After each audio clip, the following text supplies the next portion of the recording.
Sometimes a name, some thoughts on life and death. Sometimes it is enough simply to repeat a person's name, holding them lovingly and gratefully in mind. Sometimes calling out a name is simply the best you can do. And sometimes a name is all you have.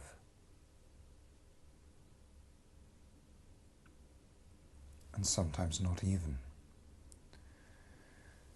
Recall the names of your loved ones departed. Hold them dear. My thoughts turn to you. To you I write these words. To honour the dead is to find within ourselves the courage to face that which remains otherwise unspeakable, the deaths of the dearly departed, and the death too that waits for us alone. It is to find the courage, the heart, to go to and into that ground. And having once risen up to the heavens, standing proud and tall, as boy, girl, man, woman, it is to think to the earth and to the prospect of being one day earthed ourselves at the last. It is to think to know a little, already now, of a natural great peace, and to be whole, one. Rest in peace. May you rest in natural great peace, now and always. In an obscure way, it is sometimes the dead themselves who offer us the gift of this great courage. Recalling their example swells the heart and gives us the strength and confidence to go on. Our ancestors, the one-time elders of our community, our sources of inspiration, our role models, our teachers, our brothers and our sisters, our fathers and our mothers and our children. Breaking heart. We need never feel alone. Come close. My heart's memory turns to you.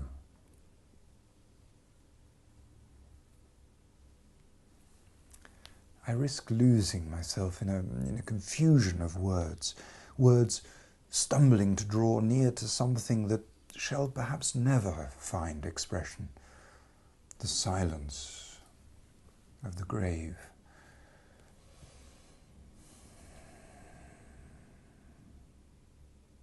Before death, one is always at a loss for words. Silenced by death, words fail us. And that's okay too, I guess. May death be my forgiveness. The word confused, incidentally, means literally fused with.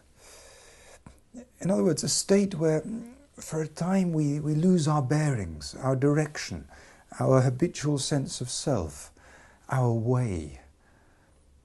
A fire flames up within us that threatens or promises to purge us wholly of, or at least to distract us from, our small, separate selves. We draw too near to that flame, and naturally we get burned. The powerful emotional charge present at times of profound change naturally renders us confused, without words, dumb, numb.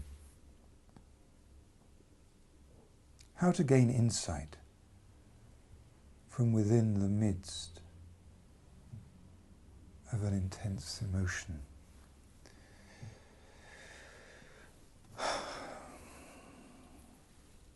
In thinking, keep to the simple, advises Lao Tzu. And the solution, let's face it, may be simpler than one thinks or fears. Pierce the confusion then, and simply face it. Hold up death as a mirror to your life, and learn to gaze unflinchingly upon your reflection there. Touch the earth. Go into the ground.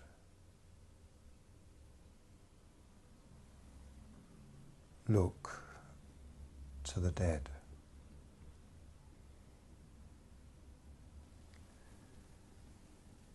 In doing so, you receive a reminder that beyond all change is that which does not change, which knows nothing of change, just as looking beyond life, what one comes to see is death. Life then is like the upturned face of a coin, the other side of the coin, if you like, giving life its currency, its value.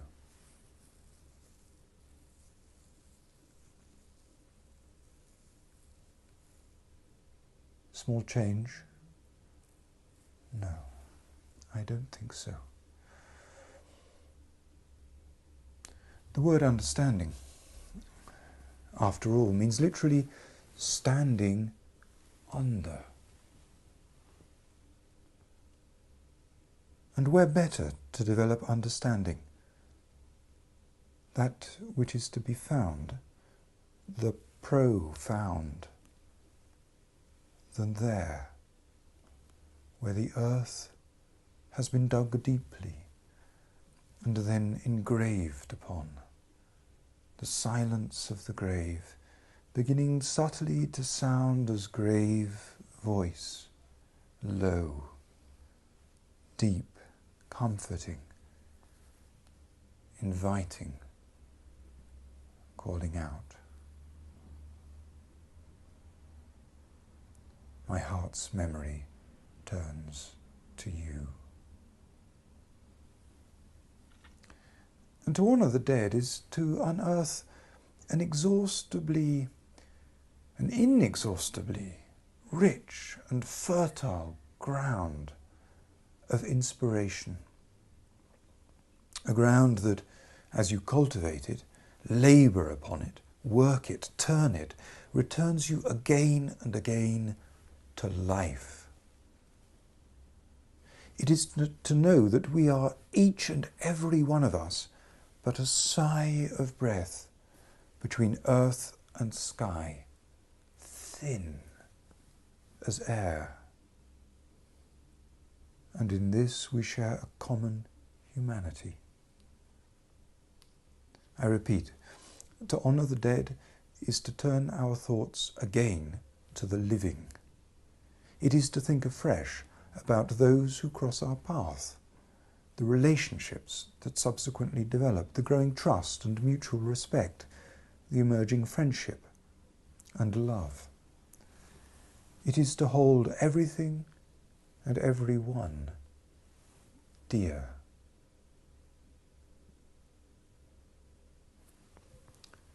From the perspective of death, all falls into place.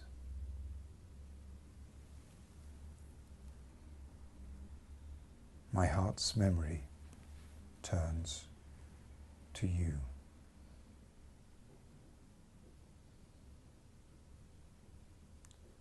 What to do?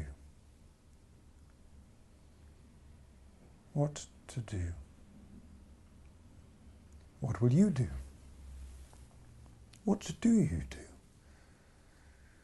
It's a question one hears often. How do you spend your time? Who are you?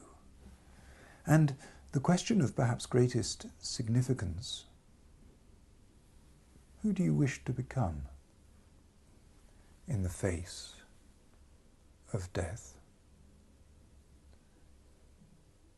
Who do you wish to be? For my part, I have yet to find any succinct or satisfactory answers to these questions. What is to be done?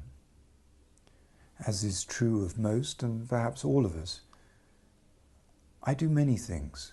I am many people. Indeed, each human life sometimes seems but a flare of intense energy through the blur of which this or that relationship, role, activity, job, hobby, whim, wish, longing, desire, passion or dream may prove to be of at best only partial, incomplete significance. Partial, incomplete significance, that is, compared to the lifelong mystery of a more expansive and complex human whole. A matter of small change. Small changes, maybe. Let me say this, at least. I am someone who devotes time, when time there is, to wondering about the world in words. I try to take note of what I see and of what I hear and of what I taste and sense and feel and of what I think about all this. I try too to take note of what I know and what I've yet to learn. And I write out these notes in words, in notebooks. And then I read these almost as musical notation, listening for the harmony. I try to make sense of my notes. I try to make some sense of my written out world. I try to work things out. I fail, mostly. A failure that leaves me often with a tremendous sense of loss. As now, dear you.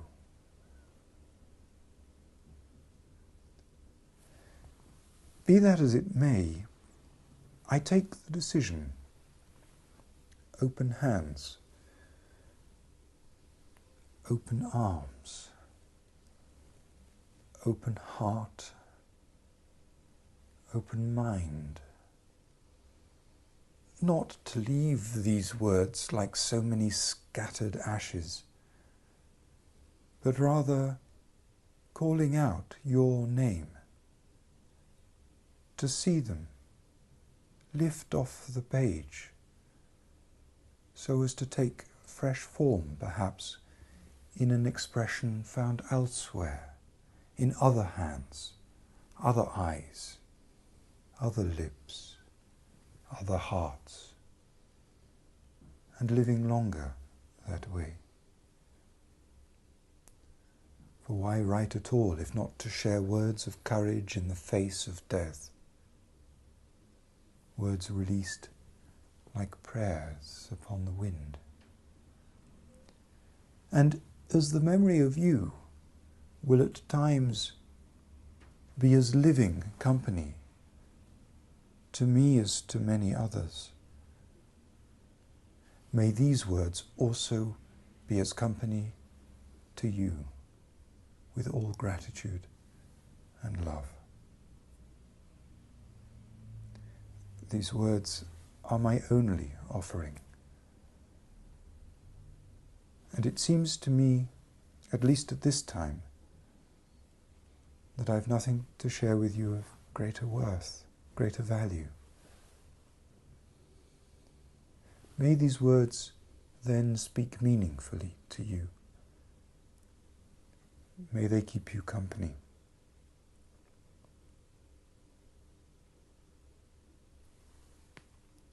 A prayer for the living and for the dead.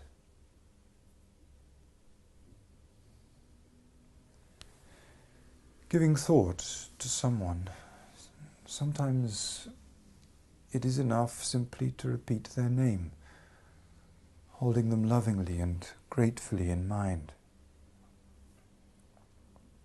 Sometimes calling out a name is simply the best you can do.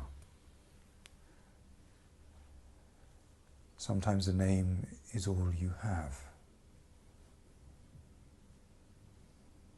And sometimes not even that.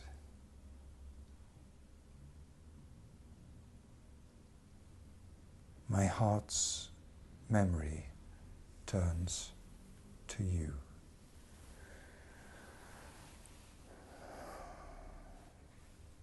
In gratitude.